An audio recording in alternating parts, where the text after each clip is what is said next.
Bienvenue à toutes et à tous et merci de vous joindre à nous sur la chaîne des références pour cette nouvelle tranche. Nous vous prions de bien vouloir noter ce rendez-vous dans vos calepins. Vous nous retrouverez désormais toutes les semaines, les dimanches, pour vous apporter un invité à Troum, comme vous en raffolez. On aura comme ça une tranche avec un interlocuteur qui vous apportera la matière. Donc notez cela dans vos calepins et merci de vous joindre à nous. J'ai dit nous parce que je ne suis pas seul, je ne serai pas seul pour vous apporter cet invité tous les dimanches à Troum, comme vous en raffolez. Eric Mboulamossi sera à mes côtés tous les dimanches pour vous permettre de prendre des informations, des bonnes informations et des vraies sur la chaîne des références. Pour ce tout premier numéro, nous avons choisi un invité, pas les moindres. Il s'agit du vice-ministre honoraire des Congolais de l'étranger, Emmanuel Ilunga, avec qui nous parlerons durant tous ces temps de tout ce qui a trait à la politique, tout ce qui a trait à sa carrière. Il nous apportera l'information, la vraie et la bonne. Bonsoir, monsieur le ministre honoraire. Je voudrais juste apporter une petite correction, c'est que j'étais ministre délégué. Dans le dernier gouvernement, j'ai fait vice-ministre dans le gouvernement Sami, et dans le dernier gouvernement, j'étais ministre délégué aux affaires étrangères, chargé des Congolais de l'étranger. Autant pour moi. Bonsoir Eric Mboulamossi. Bonsoir James. Allez, on va donc nous entretenir avec le ministre délégué, Emmanuel Ilunga. Mais avant cela, je vous prie de prendre ce portrait. On vous brosse en quelques lignes qui est Emmanuel Ilunga. Emmanuel Ilunga Ngoï Kasongo est né le 16 novembre 1963 à Kolwezi. Il est cinquième d'une famille de 9 enfants. Époux de Marthe Ilunga et père de 3 enfants, Emmanuel Ilunga a obtenu son baccalauréat en pédagogie en 1988 au lycée Kiwele à Lubumbashi. C'est à Paris, dans l'université des Paris 8, en 1994, qu'il obtiendra son diplôme en matière des droits, ainsi qu'un diplôme en comptabilité grâce à un cursus qu'il a suivi au CNAM. Entrepreneur, Emmanuel Ilunga a créé sa première société en 1998 à Paris, dans le secteur de la sécurité. Il exerce actuellement dans les secteurs de l'environnement, dont il possède plusieurs entreprises. Quant à sa carrière politique, Emmanuel Ilunga fonde en 2013 son parti politique Action républicaine pour le progrès. Il deviendra en 2016 vice-ministre des Affaires étrangères en charge des Congolais de l'étranger. En 2017, il sera nommé ministre délégué aux Affaires étrangères en charge des Congolais de l'étranger. Malgré ses multiples occupations, Emmanuel Ilunga voue une passion à la lecture. Sportif dans sa jeunesse, il pratique la natation et le tennis. Friand des bons goûts, Emmanuel Ilunga préfère des mets congolais qui soutiennent son appétit d'Africain. Homme au grand cœur, l'altruisme reste son maître mot.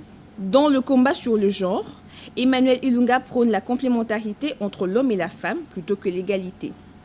Pour lui, la femme congolaise demeure exceptionnelle malgré ses 35 ans au pays de Voltaire. Son combat pour le changement reste sa motivation quotidienne, espérant que les conditions et la complexité du temps n'emportera pas ses valeurs cartésiennes et humanitaires longtemps caressées. On va commencer par une petite question sur la sémantique, parce que c'était un tout petit peu une nouvelle appellation qui est entrée dans le monde politique congolais, ministre ou vice-ministre des Congolais de l'étranger. Alors, pour les communs mortels, on pensait qu'on allait mettre un accent prononcé ou une attention particulière sur les Congolais qui vivent à l'étranger. Il y en a des milliers, d'ailleurs.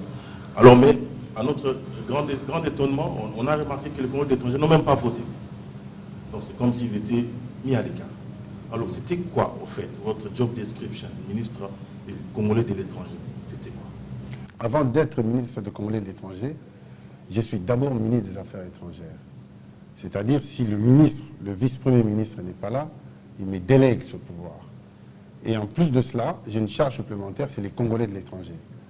Les Congolais de l'étranger, effectivement, il y a des milliers, comme vous venez de dire.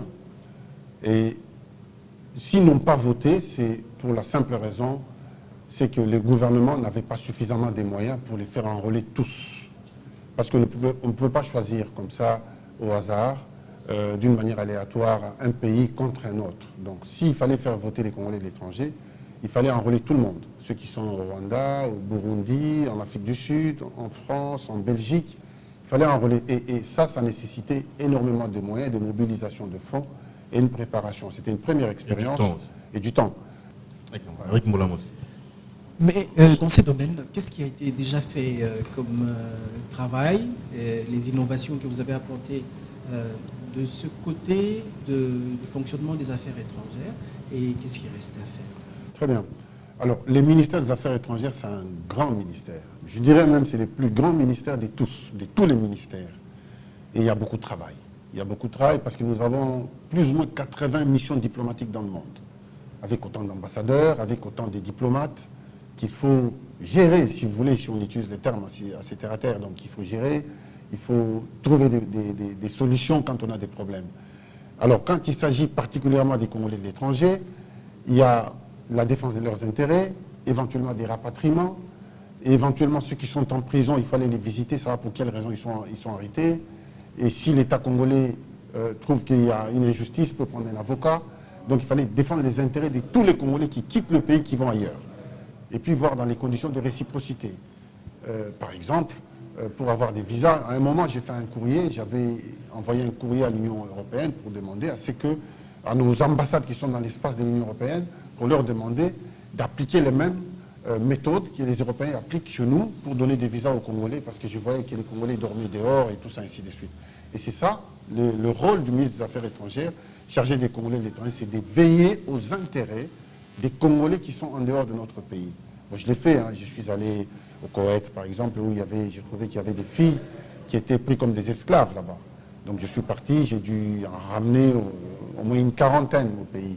J'étais en Libye lorsque il y a eu des images sur le net qui ont circulé, on voyait des esclaves noirs torturés. Moi, je suis parti en Libye, donc j'en ai ramené également une quarantaine, une cinquantaine de nos compatriotes. Et je suis allé visiter des Congolais qui sont en prison. Certains ont été injustement arrêtés. Par exemple, en Namibie, où j'ai trouvé des Congolais, 10 ans après, ils n'ont jamais eu aucun procès, aucune audience. Donc j'ai dû prendre contact avec le gouvernement namibien. J'ai négocié jusqu'à ce qu'ils soient libres aujourd'hui. Donc en Angleterre, un peu partout. Donc c'est beaucoup de travail et il faut vraiment disposer du temps. Voilà. Tout mon temps, je l'ai passé beaucoup plus dans les avions que chez moi à domicile. Donc j'arrivais même pas à voir ma propre famille, mes enfants. Les temps étaient très courts parce que dès que j'atterrissais, il y avait un autre problème à côté, il fallait bouger. Et au Liban, où on a séquestré une femme, c'était un problème qui était connu ici, j'ai eu la pression de la famille. On a séquestré une dame avec ses 2 enfants par un Libanais ici, donc j'ai dû arrêter les Libanais. Je l'ai fait arrêter ici pendant une semaine au cachot et je me suis battu pour que la femme revienne ici. La femme est revenue avec ses enfants, donc c'était mon job. Voilà. Mais vous êtes vous-même aussi de la diaspora congolaise. Oui. Vous êtes resté longtemps en dehors du pays. Je suis resté très longtemps, oui. Quels sont les besoins de cette diaspora qui ne sont toujours pas assouvis à ce stade? Et qu'est-ce qu'il faut faire? Alors, la diaspora congolaise, il faut la prendre, elle est de 2 formes. Il y a le Congolais qui arrive, qui sont encore Congolais sur les papiers, n'est-ce pas? Il y a des Congolais qui arrivent, qui ne sont pas Congolais, au bout de quelques temps, ils deviennent Français, Belges, Allemands, Anglais, Suédois, Slovaques, il y en a plein. On a pratiquement toutes les nationalités européennes, on trouve des Congolais. Mais ils gardent encore la fibre, n'est-ce pas, envers le pays. Si beaucoup de Congolais changent de nationalité, c'est tout simplement pour des raisons d'intégration. Et aussi des avantages. Par exemple, à l'université, vous ne payez pas à l'université. Vous étudiez plus facilement et tous ces avantages-là, si vous êtes étranger, vous ne les avez pas. Donc c'est beaucoup plus pour cette région qu'autre chose. Et pour cette raison plutôt qu'autre chose. Alors, comme nous avons 2 types de Congolais, il faut 2 types de démarches pour trouver des solutions. Les besoins sont des 2 types. Ceux qui ont changé de nationalité, qui sont américains, canadiens et tout ça, ils ont besoin d'entrer au pays sans beaucoup de tracasseries. Moi-même, je l'ai vécu. Hein. Moi, j'ai vécu. Mes enfants sont français. Mon épouse est française. Moi, depuis toujours, je n'ai jamais changé de nationalité. Mais beaucoup de gens ne m'ont pas cru. Et on a cherché même à savoir. J'ai même été convoqué au ministère de la Justice. Pas convoqué, mais invité au ministère de la Justice pour justifier que je ne suis pas français. Vous voyez? Alors, non, je ne suis pas français, on a vérifié. Je suis resté congolais tout ce temps. Ça fait plus de 30 ans que je vis là-bas, mais j'ai ma carte de séjour. Donc, pour venir avec mes enfants, je suis obligé aussi de prendre des visas. même en étant ministre. Je prends des visas pour mon épouse et pour mes enfants. Donc ce sont des tracasseries qui font que les manques à gagner pour les pays est énorme. Nous sommes 16 millions en dehors du Congo. En Australie, il y a plus de 900 000 Congolais. Donc j'avais toutes les statistiques de plus ou moins ramassées de nos compatriotes. Ça fait à peu près 16 millions femmes et enfants. Alors toutes ces personnes, vous imaginez, hein, s'ils décident de revenir au Congo un week-end, tous les hôtels seront pleins. Et si les hôtels sont pleins, c'est de l'argent, c'est des devises qui rentrent au pays. Et nos mamans qui vendent au marché, ils vont vendre le produit. Parce que chaque fois que les Congolais viennent ici, quand ils rentrent, ils achètent les kwangas, ils achètent les poissons. Ça fait tourner l'économie. Donc, ils ont besoin d'être facilités et de ne pas avoir des tracasseries. Mais maintenant, vous êtes en dehors du gouvernement. Vous êtes en train de regarder ce qui se passe au pays avec le gouvernement Ilou Kamba. Quelle lecture vous faites? Comment se porte le pays? Non, mais je ne vais pas mentir. Moi, j'ai toujours eu, peut-être un défaut, mais moi, je suis un franc-parler, sans offenser personne. Non, ça ne va pas. Hein, ça ne va pas en ce moment. La situation est difficile. Moi, je le vois, je le vis. On ne peut pas dire que ça va alors que ça ne va pas. Sinon, je passe pour un rigolo. Et je pense qu'il faut qu'on travaille un peu plus et qu'on réfléchisse autrement. Il y a une querelle qui existe entre les deux alliés protagonistes en même temps, parce qu'il y a une alliance entre les FCC et les Cash. Bon, mais en même temps, il y a l'alliance, mais en même temps, on voit bien que ce n'est pas l'opposition qui monte au créneau tout le temps, c'est le FCC qui monte au créneau. Donc on se pose des questions. Moi-même qui vous parle, je suis du FCC, mais je commence à douter de ma présence. Je ne vois pas en quoi servirait ma présence dans un mouvement dont je ne vois pas la lecture, elle est floue. Lorsque vous êtes en alliance, quand vous avez des conflits, vous les réglez dans l'antichambre. Vous ne les réglez pas sur l'espace public. Et c'est comme ça que moi, j'ai contesté, j'ai protesté cette façon de faire. Et je trouve que c'est une très mauvaise façon de faire parce qu'on empêche le gouvernement, non seulement le gouvernement de travailler, mais aussi on empêche à Félix d'avoir un bilan. Parce que Félix peut travailler avec qui? Avec le gouvernement. Mais si le gouvernement derrière ne fait que bloquer, de blocage à répétition, vous avez vu avec le ministre de la Justice, il y a des cas comme ça que je n'invente pas. Ça saute aux yeux, mais certains ont peur de dire. Mais moi, je m'en fous. Moi, j'ai dit des choses telles qu'elles sont. Parce qu'il faut que ça change. Pour tout le monde, c'est pour mon bien, mais pour les biens de la nation aussi. Voilà, donc aujourd'hui, ce que moi je souhaite, c'est qu'il y ait vraiment des avancées sincères et qu'on facilite. Parce que c'est lui qui va présenter le bilan en 2023.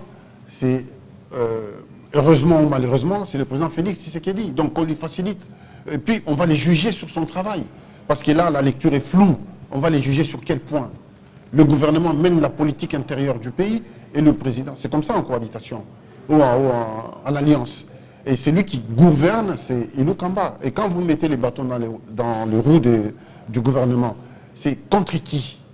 Alors, c'est compliqué tout ça. Moi, ça me rappelle des temps sombres de notre pays, l'histoire de notre pays. Moi, si je suis parti de ces pays pour aller en Europe, c'est justement à cause dans les années 80, on avait un pouvoir très autoritaire, alors que la situation continue à s'enfoncer. Et résultat, nous, on est parti du pays. Bon, mais moi, je reviens au pays, je ne vais pas refaire la même chose, je ne vais pas trouver la même chose. Qui revendique les peuples? Manger, boire, dormir dans les meilleures conditions. Et pour ça, il faut des gens sérieux au gouvernement, il faut des gens sérieux qui dirigent des partis politiques, il faut des gens sérieux. Et lorsque des gens ont des calculs politiciens, ça ne va pas. Emmanuel Lunga, votre réponse me met la puce à l'oreille. C'est comme s'il y a une fenêtre qui est entrouverte en direction du cash et du président Félix. C'est ce qu'on sous-entend en suivant votre réponse. Vous allez peut-être dire un mot là-dessus, mais j'aimerais qu'on parle de l'actualité, de ce qui a défrayé la chronique il n'y a pas longtemps. Problème CENI avec Ronsard Malonda et toutes ces marches qui ont été organisées à travers les pays, même en dehors de nos frontières. Avez-vous un point de vue à mettre sur cet épineux problème? Parce que le mandat Nanga a pris fin. Il va falloir mettre un autre organe dirigeant à la tête de la CENI. Et donnez-nous votre point de vue sur ces problèmes épineux. Très bien. Je voudrais rebondir d'abord sur les problèmes Exactement. de fenêtres.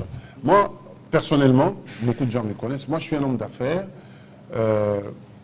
à la base. J'ai fait mes études à Paris, j'ai terminé toutes mes études et depuis lors, j'ai monté ma première entreprise en 1993 en France. Jusqu'à aujourd'hui, il fut un temps, j'avais plus de 500 personnes à ma mais c'est lourd à gérer psychologiquement, c'est fatigant. Et j'ai décidé moi-même de me décharger progressivement de toutes ces responsabilités. Donc moi, je n'ai pas forcément besoin de quelque chose pour accommoder ma vie personnelle. Je remercierai toujours le bon Dieu d'avoir une attention particulière me concernant. En tout cas, je suis très reconnaissant. En ce qui concerne la situation, je répète encore que la situation n'est pas bonne. Déjà, à la CENI, le mandat, ce n'est pas le mandat des NAN qui est terminé, c'est le mandat de la CENI. Ça veut dire, lorsque la CENI a fait son travail jusqu'en 2019, on doit changer tout le monde. C'est surtout la direction. Il n'y a pas que Corneille, non, là, on doit donner des signaux d'espoir au peuple. C'est ça le but. Ça n'a rien à voir d'autre. Et les signaux d'espoir, c'est on change tout le monde, mais on met des gens neufs, qui ont des projets, des programmes, mais qu'on explique un petit peu comment on les copte. Ben, on choisit des gens et puis on vous présente, on dit on a choisi tel, mais sur quelle base? Donc il y a les minimums qui doivent être mis sur la table pour que au final, le concerné, c'est le peuple. Vous comprenez? Donc moi je pense que la manière dont ça a été fait, c'est ça qui a provoqué tous ces remue-ménages, parce que ça n'a pas été fait dans les meilleures conditions. Les marches, en ce qui concerne les marches, ça n'a rien apporté. Mais au contraire, ça dérangeait encore les pays et la vie quotidienne des gens qui est déjà difficile. Vous pensez que ça n'a rien apporté? Non, ça n'a rien apporté.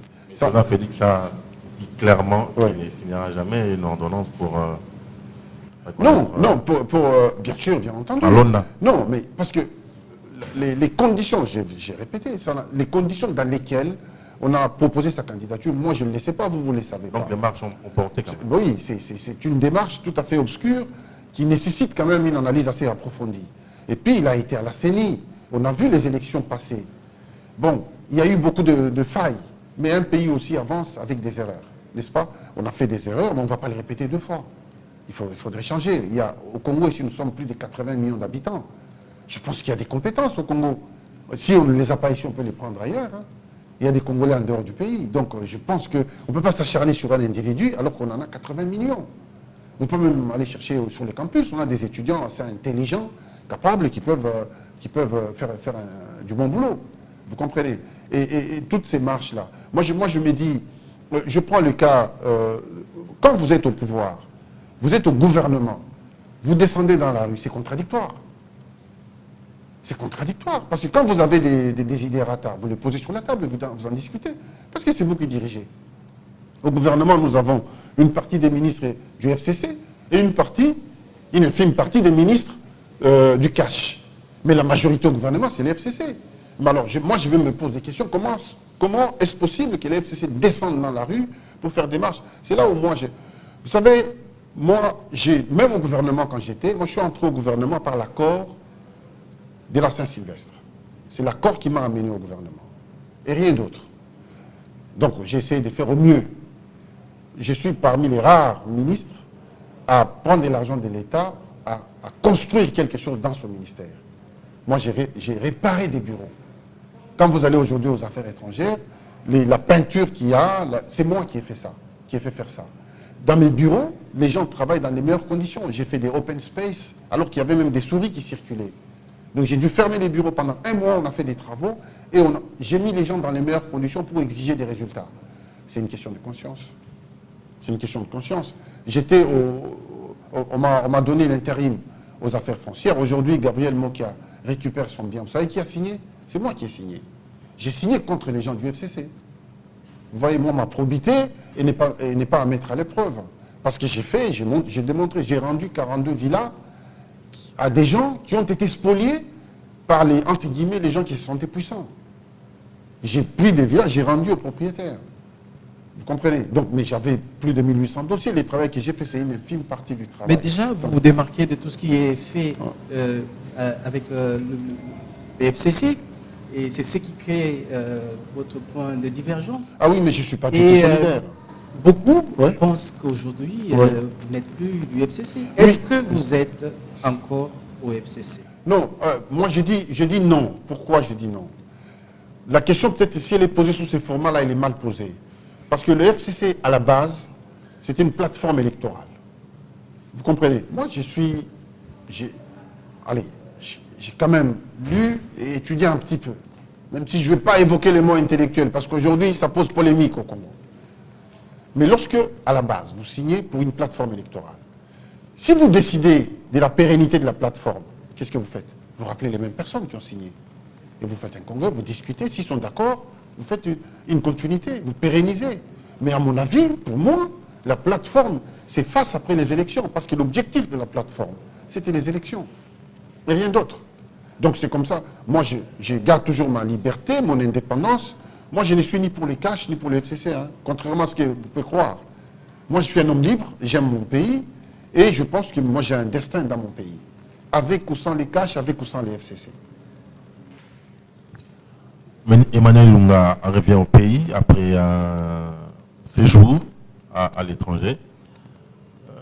On entend dans le couloir qu'Emmanuel a été rappelé au pays par le président Félix. Non, non, non. Moi, je le respecte. C'est un homme que je respecte beaucoup. Et parce que, bon, il y a des photos, j'ai eu à les connaître dans le passé. Il est chef de l'État, il est président de la République, c'est mon président, c'est votre président, c'est le mien. Et s'il veut me rencontrer, même si je suis en Europe, je n'hésiterai pas à venir le voir pour l'intérêt de la nation. Ça, c'est une évidence. Et au-delà de l'amitié qu'on peut avoir en dehors de tout ce qui est aspect politique, n'est-ce pas?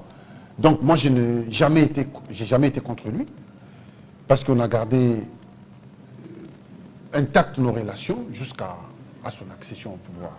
Donc je ne suis pas en contradiction en quoi que ce soit. Bien au contraire, je souhaite que les pays gagnent, je le souhaite sincèrement, je souhaite vraiment une grosse victoire, sincèrement.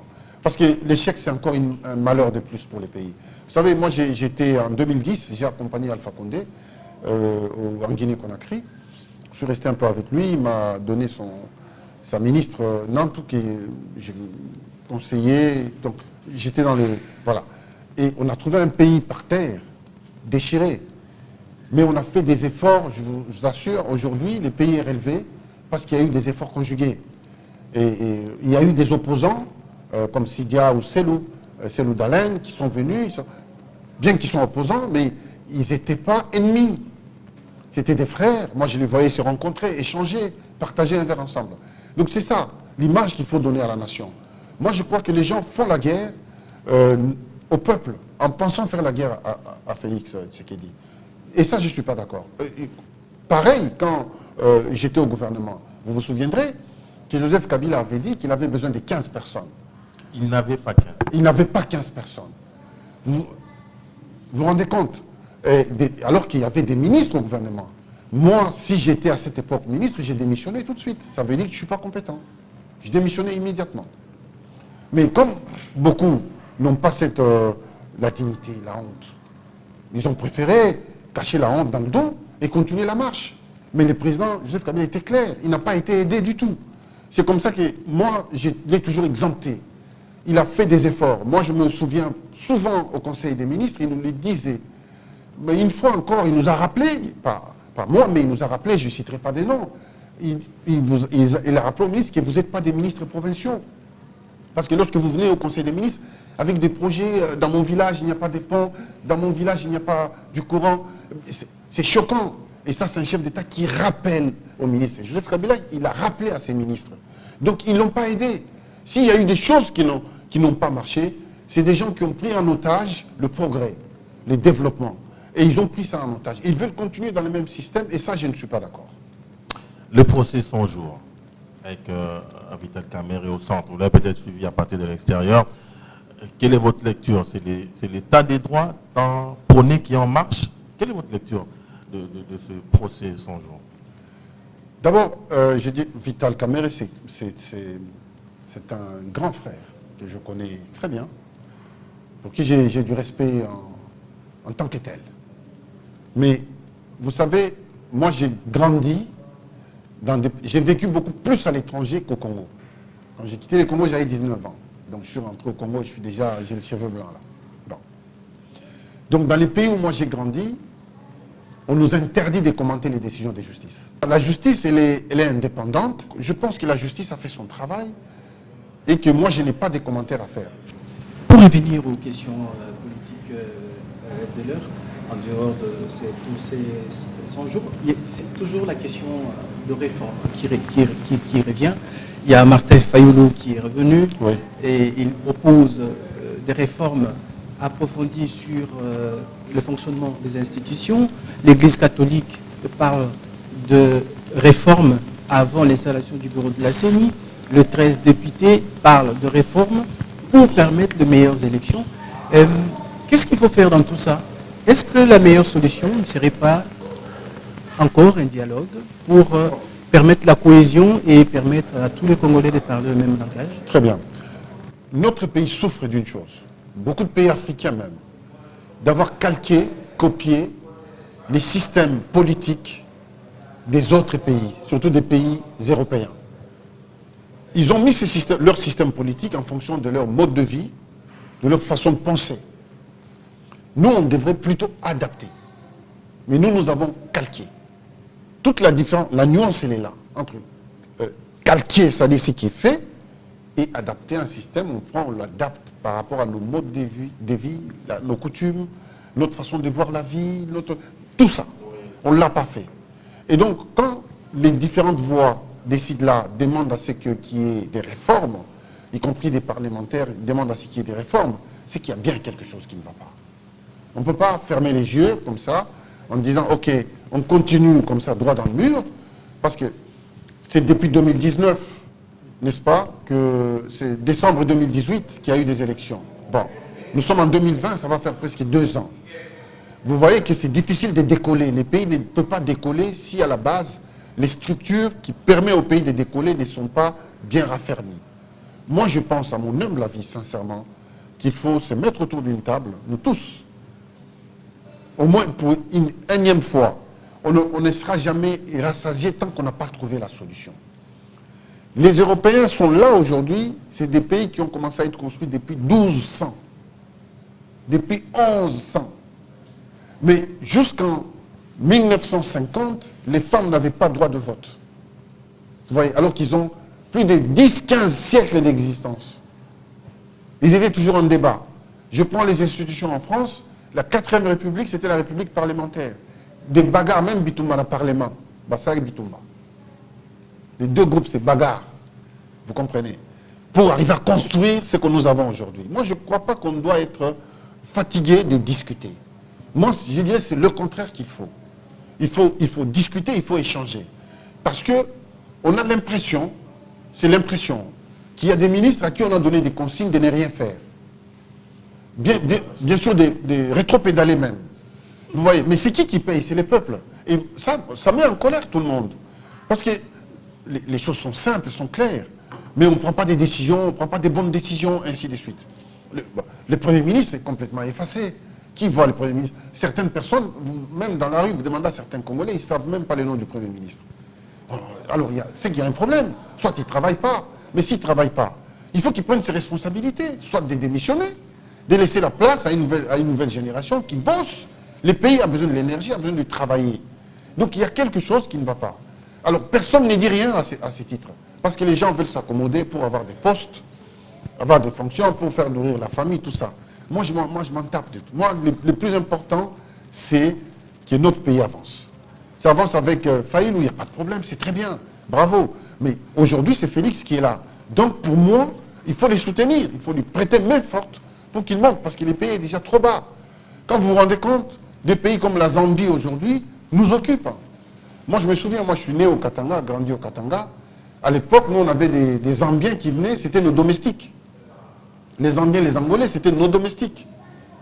Nous, on les prenait comme des domestiques. Mais ce n'est pas possible que ces gens, aujourd'hui, se foutent de nous, ils se moquent de nous. Quelle honte. Et ça, c'est inacceptable. Un pays avec toutes ses richesses, avec le potentiel humain que nous avons. Si vous sortez d'ici, vous voyez des Congolais sont des responsables partout où ils sont.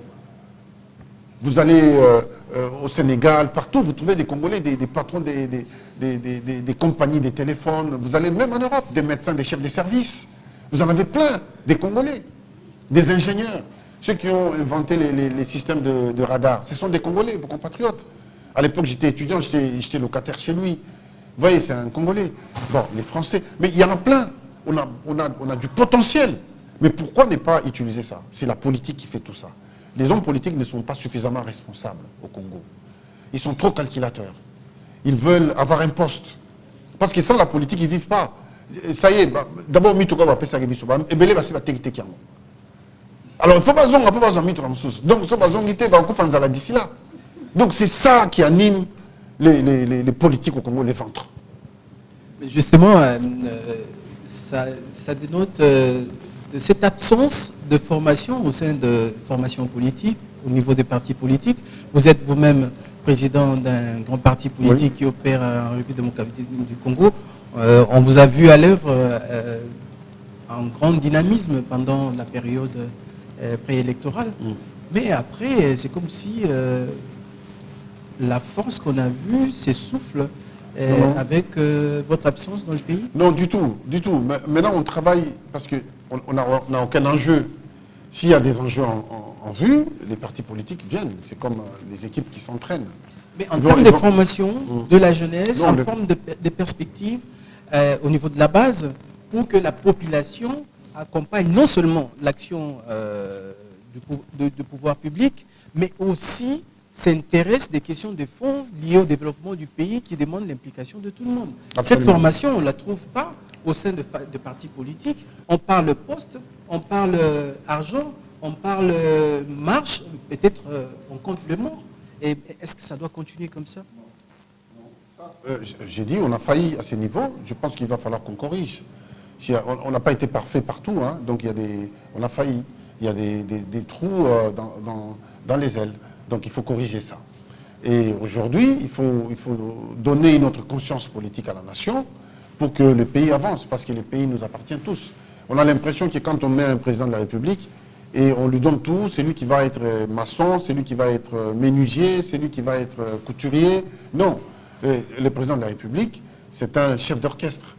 Mais il ne fait que diriger l'orchestre. Et ceux qui travaillent, les guitaristes, c'est un autre, ainsi de suite. Donc, c'est lui le chef d'orchestre. Et nous devons chacun, là où il est, essayer de donner le meilleur de soi-même pour que les pays avancent. En tout cas, ça, c'est ma conception. Oui, mais voilà. Est-ce que vous avez pensé à une rentrée politique bien pour sûr. réveiller cette base? Bien sûr, mais avec le Covid, nous, on avait tout un chronogramme.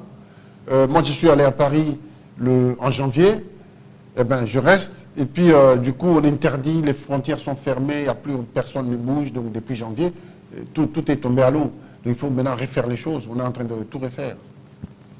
Je reviens sur l'actualité récente. Emmanuel Ilunga suit certainement l'actualité de son pays, l'actualité politique de son pays.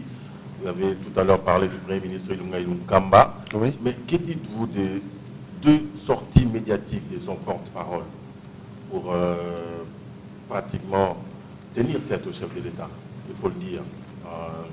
Permettez les mots, des termes qui sont un peu forts. D'abord, la première sortie, c'était pour dire que les ordonnances qui avaient été signées n'étaient pas au courant. Ensuite, la deuxième sortie, c'était pour l'interpellation du VPM de la justice. Alors, quelle lecture faites-vous de ces deux sorties? Oui.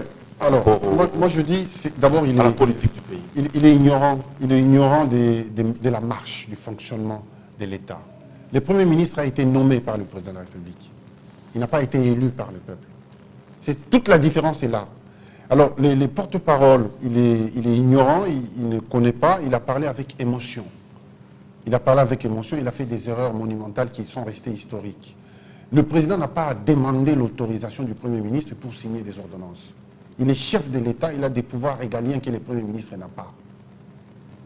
Il a des pouvoirs régaliens que le Premier ministre... Le Président engage le pays face à l'histoire. Le Premier ministre, il est chef de gouvernement. Lorsqu'il est absent, on a vu, moi j'étais aux affaires étrangères, à plusieurs reprises, chez Okitundu a eu l'intérim du Premier ministre, quand Bruno Tchivala n'était pas là, il a signé des actes. Il a signé des actes. On a laissé l'intérim à Makila. Makila a signé des actes. On a laissé l'intérim à Henri Mova. Henri Mova a signé des actes. Donc, ce qu'il est en train de dire, ça relève vraiment de l'ignorance, tout simplement. Ça relève de l'ignorance. Et je crois qu'il a manqué du respect au chef de l'État et aux institutions. Et ça, ce n'est pas un bon exemple. Ce n'est pas du tout un bon exemple. Je ne vois pas en quoi ça dérange de signer des ordonnances. Encore une fois, je reviens sur le fait que vous êtes en coalition et vous contestez que quelqu'un signe. Alors, où on est en coalition, on n'est pas en coalition. Et moi, je pense que les ordonnances qui ont été signées par le ministre de l'Intérieur, qui, au passage, je salue, qui est mon ami, il a bien fait de les signer. Pour moi, il a bien fait de les signer. Mais de la même logique, le magistrat de la Cour constitutionnelle, le juge de la Cour constitutionnelle, ont aussi réservé une suite défavorable. Vous savez, aujourd'hui, nous sommes dans un pays où, parce que le président Félix Tshisekedi, c'est un homme tolérant. C'est un homme tolérant et très ouvert d'esprit. Et certaines personnes veulent en profiter. Ils veulent en profiter.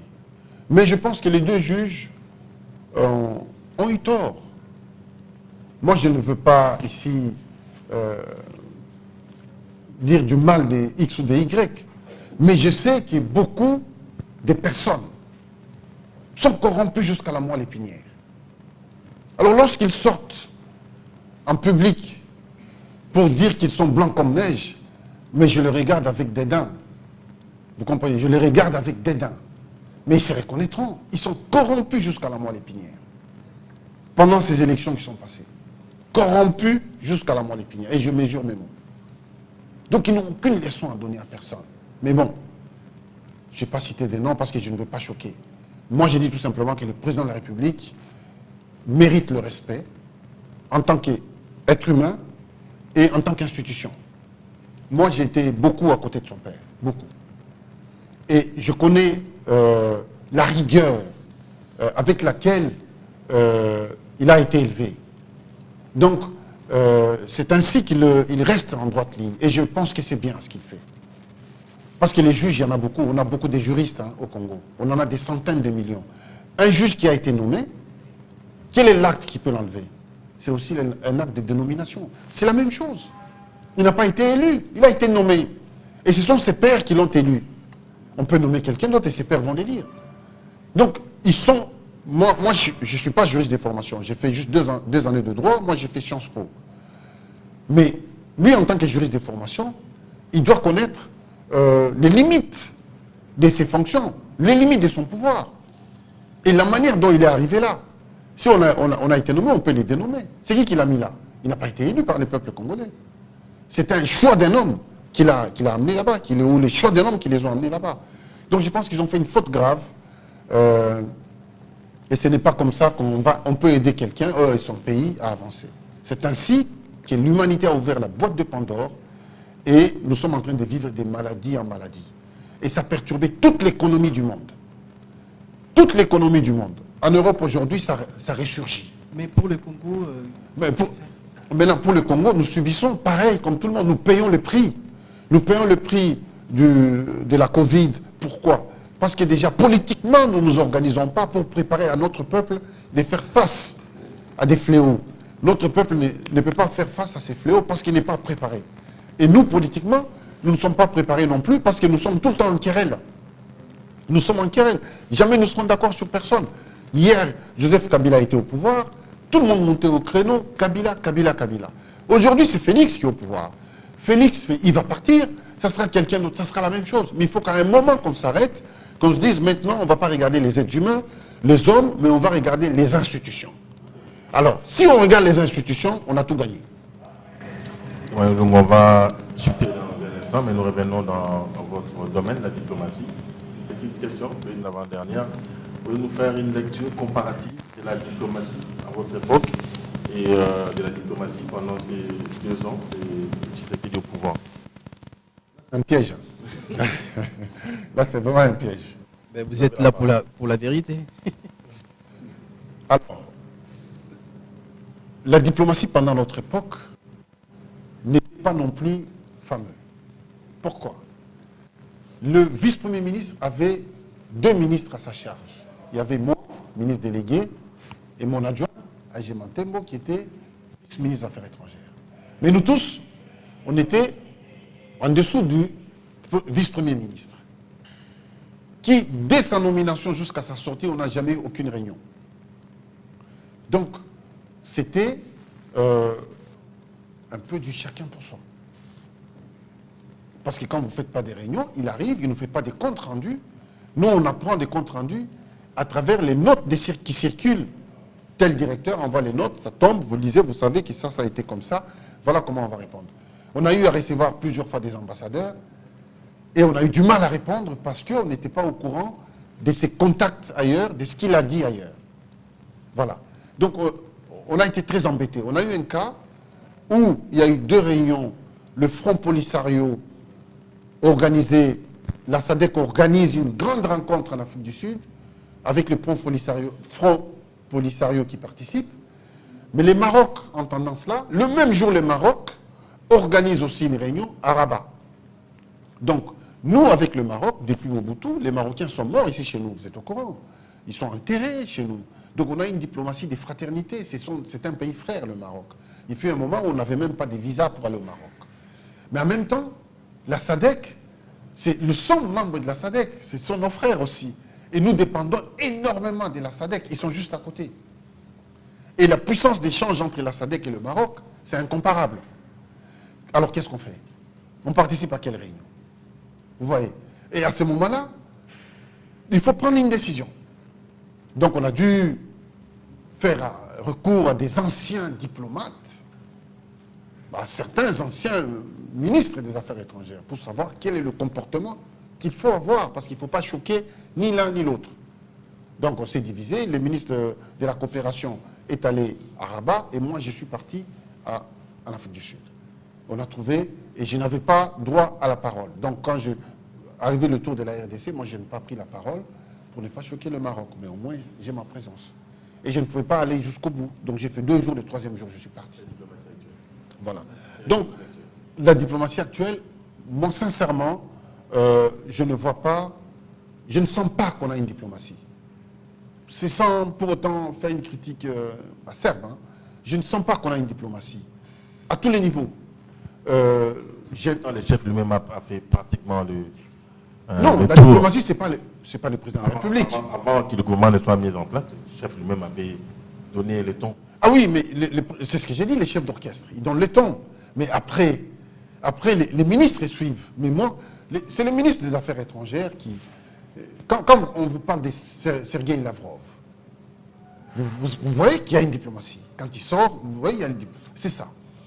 Quand on vous parle des ministres des Affaires étrangères, ce sont des ministres qui vont négocier du business pour le pays, qui vont négocier des facilités pour le pays, qui vont négocier plein de choses, politiques, économiques, sociales, tout.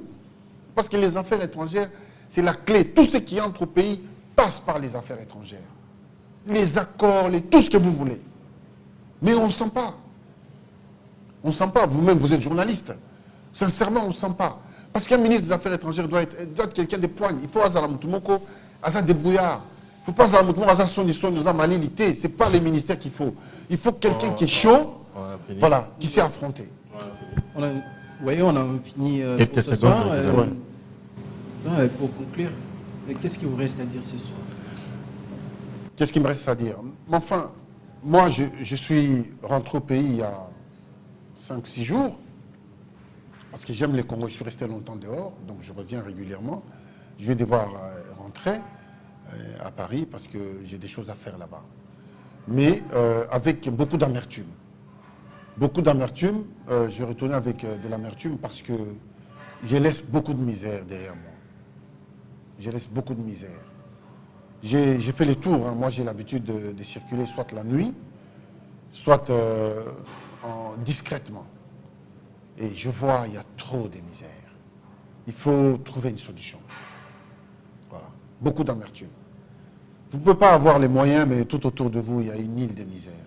Ça ne va pas, il y a quelque chose qui ne va pas. Il faut qu'on se pose la question. Il y a...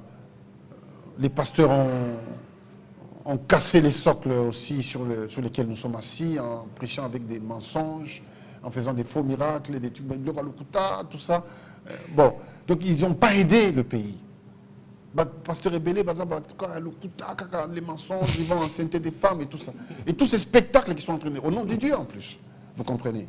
Et c'est très dommage, et les pays vivent avec ça. Donc il faut vraiment, il y a un moment de dialogue où est nécessaire, parce que tout doit être déballé. Les gens ont des choses à dire. Voilà. Merci. Merci Emmanuel Ilunga. Je vous en prie. On a donc ouvert les balles de ces rendez-vous hebdomadaires que vous suivrez sur la chaîne des références, et on vous la proposera, cette émission, avec Eric Mboula-Mossi. Et pour ces premiers moments, on a donc reçu Emmanuel Ilunga, ministre délégué qui avait en charge du département des Congolais de l'étranger. Merci, monsieur Emmanuel Ilunga. Je vous en prie. Merci, Eric Mboula-Mossi. Merci, James. Merci à vous également pour votre sympathique attention. On espère vous retrouver très nombreux pour les prochains numéros sur la même chaîne, Antena, la chaîne des références. Portez-vous bien et grand merci à toute la grande équipe technique qui nous a accompagnés, Pascal Kalambaye, Ange Kassa, Nana Akalambo. Vous verrez les noms défiler en tout cas. Grand merci à leur nom. À la prochaine.